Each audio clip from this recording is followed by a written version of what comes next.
I'm Karl with Intrigue Chocolate Co.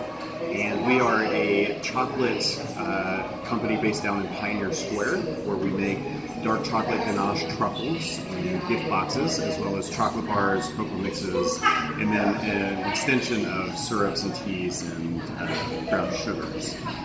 Down in Pioneer Square, we have our kitchen and our tasting bar, where we focus on the chocolate kind of tasting experience and really drill down in the education for mostly people who are visiting Seattle and also for the commercial community that works down there.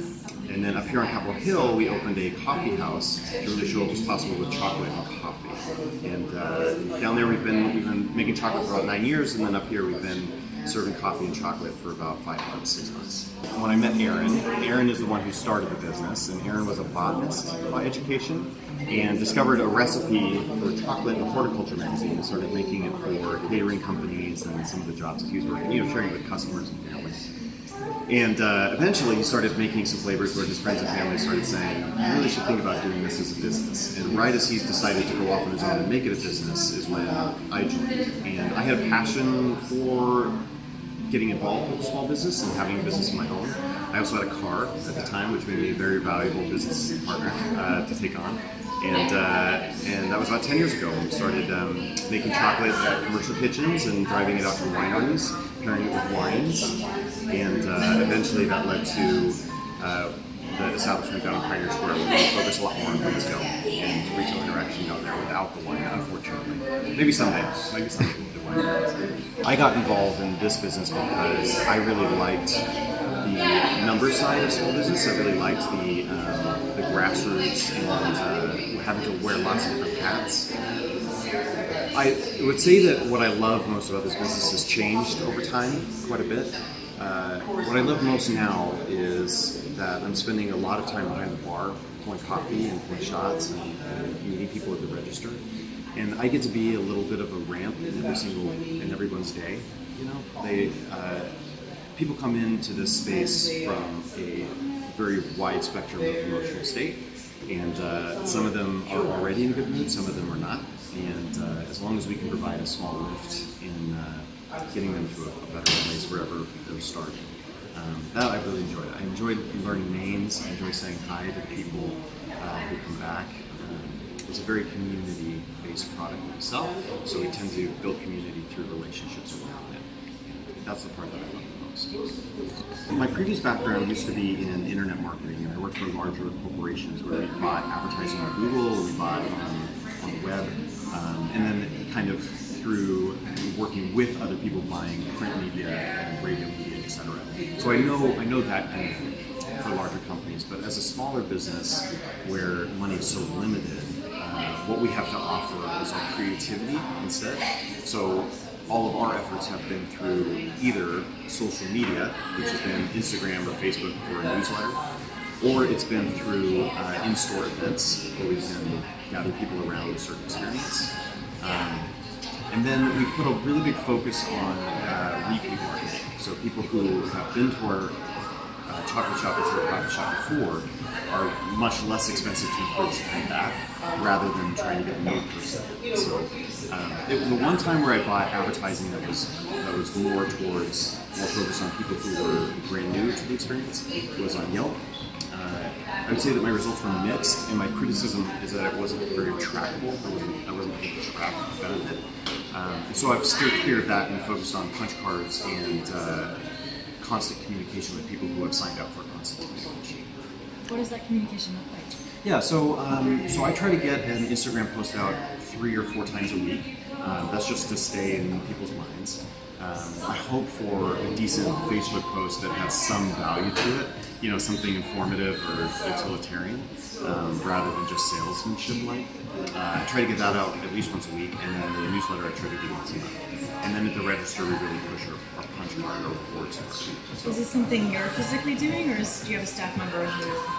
I used to have a staff member that helps, and it's open to any staff member that feels really passionate about it. At the moment, we don't have anyone on the team who's really passionate about social media, so it's all. We first reached out to Business Impact through a referral named Shala, and she was a bit of a consultant for us and helped us figure out where a business was before expansion and kind of what was possible if you did decide to expand.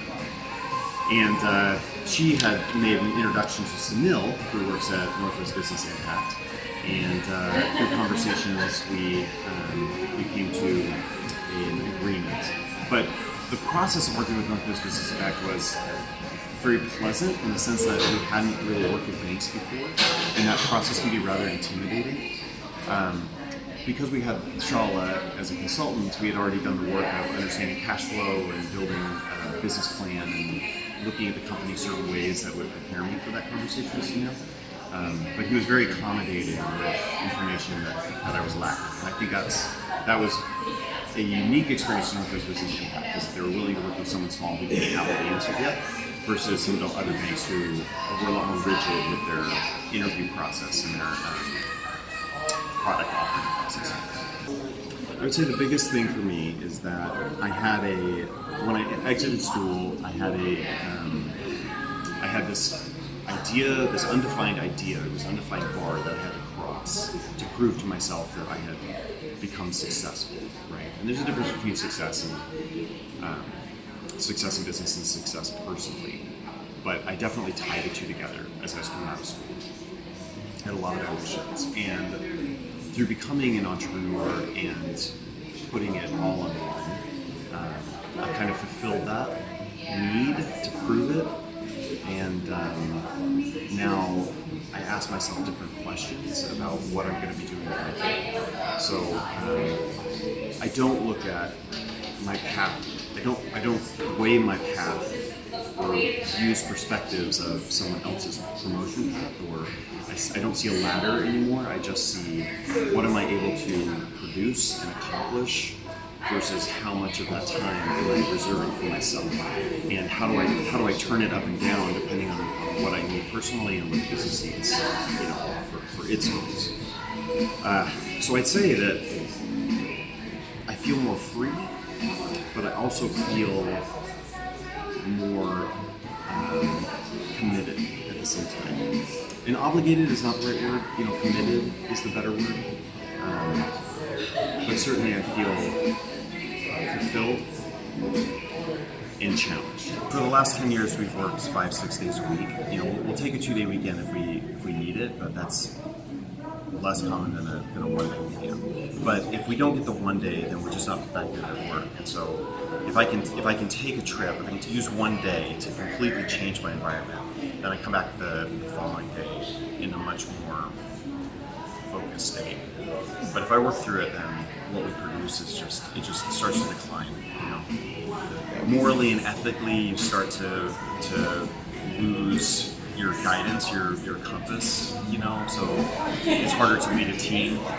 It's harder to win respect when you're tired. So Aaron and I try and optimize our personal time for what we can get in our work time from that rest. We sell a product that could be considered a luxury. It's not a necessity by any means, but it is a demanded product in the sense that people want gifts and they want things that are experiential, and they want businesses like that in their community because they raise the prestige of the neighborhood. They're really great to bring out-of-towners, that are visiting to come and try chocolate at this local shop.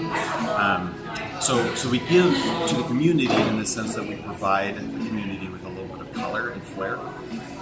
But as a company, we've decided to focus our donation and nonprofit efforts towards communities at risk. So homeless shelters, specifically the Sanctuary Arts Center, which serves as a day shelter for homeless youth. We buy all of our t-shirts from them.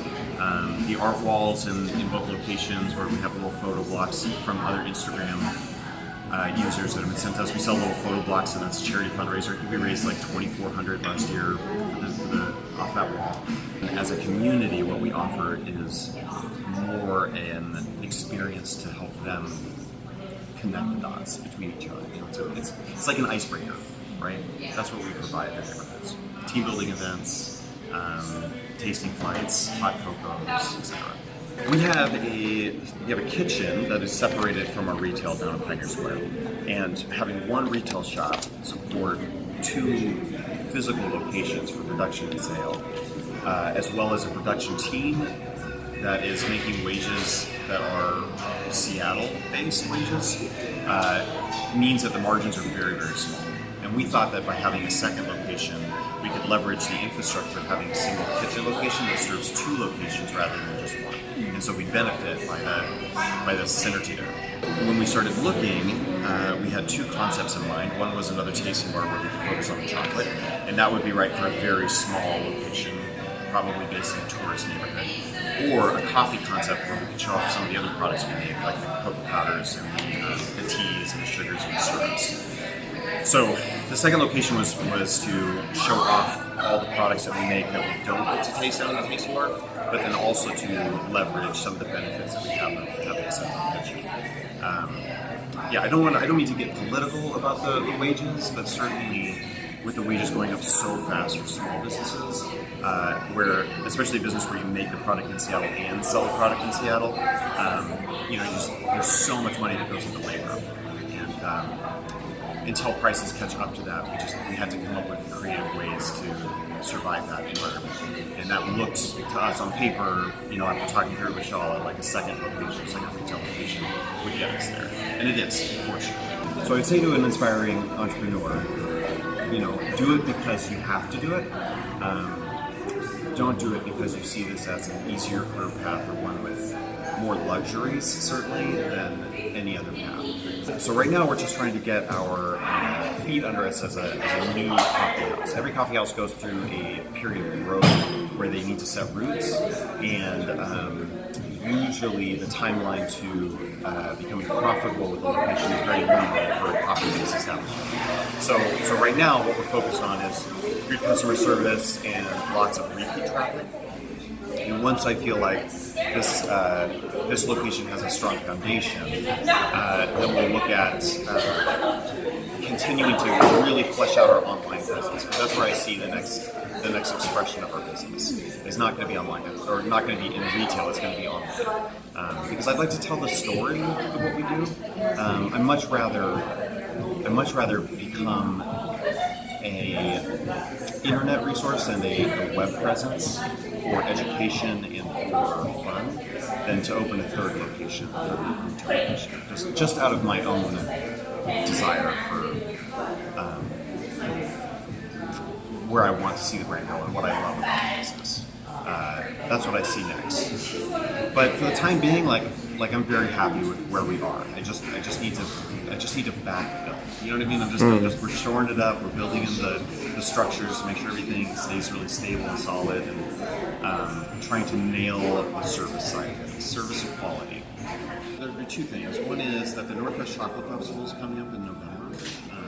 And if you're a fan of chocolate, you must come. Everybody goes to the show. This is the big show of the year, especially for the Northwest. So, take pride in the fact that it's held here in Seattle. It's right in our backyards, and we can taste chocolate, right? That I highly recommend doing that.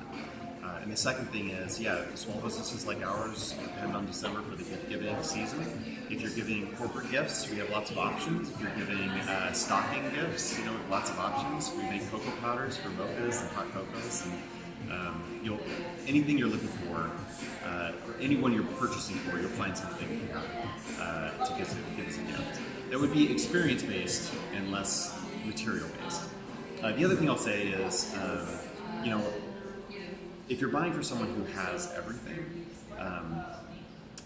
then one of the best things you can buy them for a gift is something that you can't buy on Amazon, and that's something like an experience like yours. All right. Thank you so much, Karl. Appreciate it. Thank you very much.